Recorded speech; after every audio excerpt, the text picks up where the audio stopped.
simplement, et je défendrai mon image jusqu'au bout, parce que c'est pas celle que je donne depuis de nombreuses années, et c'est pas celle que je veux qu'on me donne. Malheureusement, avec les réseaux sociaux, avec ce qui se passe dans le monde, avec la haine qu'il peut y avoir des deux côtés, parce que bon, j'ai reçu des messages, moi aussi racistes, des messages de mort, mais je pense que les joueurs, malheureusement, lui aussi peut-être de son côté, ça montre qu'on est dans des extrémités pour des matchs de football, et c'est honteux, et c'est pas possible. Mais ça montre aussi qu'en Afrique encore, à la Coupe du Monde, on était tous ensemble, on représentait l'Afrique, et malheureusement, quand il y a une compétition comme la Coupe d'Afrique, dès qu'il y a des oppositions de style, on essaye de ramener ou à la couleur de peau, ou à la religion, ou à d'autres choses. Pour qu'on évolue, si on veut que notre continent progresse, il faut qu'on soit honnête avec nous-mêmes, si on veut qu'on avance.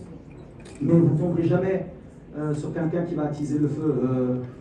Il y a eu des choses qui se sont dites après le match qui sont irréelles, et je répète, et moi-même j'ai demandé à être entendu par la CAF. Voilà, j'ai jamais insulté le joueur, qu'il le veuille ou pas. C'est pas dans mon éducation, ça n'a jamais été dans ce que je fais. Ce que j'ai fait après le match, je le fais tout le temps, serrer la main de l'entraîneur, de l'arbitre et des joueurs. Peut-être, malheureusement, quand je vais serrer la main et qu'il ne me regardait pas dans les yeux, j'aurais dû laisser passer. Mais moi, j'ai cette éducation et toujours ce moment où j'aime bien qu'on me regarde. Peut-être qu'il y avait un peu de tension, lui, il n'a pas accepté. C'est comme ça, mais c'est le football. Ce que j'ai appris de ça, c'est que la prochaine fois, j'irai serrer la main de l'entraîneur et de l'arbitre, et je ne me mêlerai plus des joueurs. C'est comme ça, mais ça m'a déçu, parce que ça touche plutôt ma famille.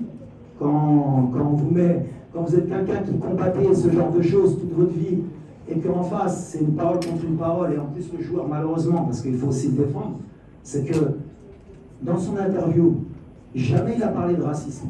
Jamais.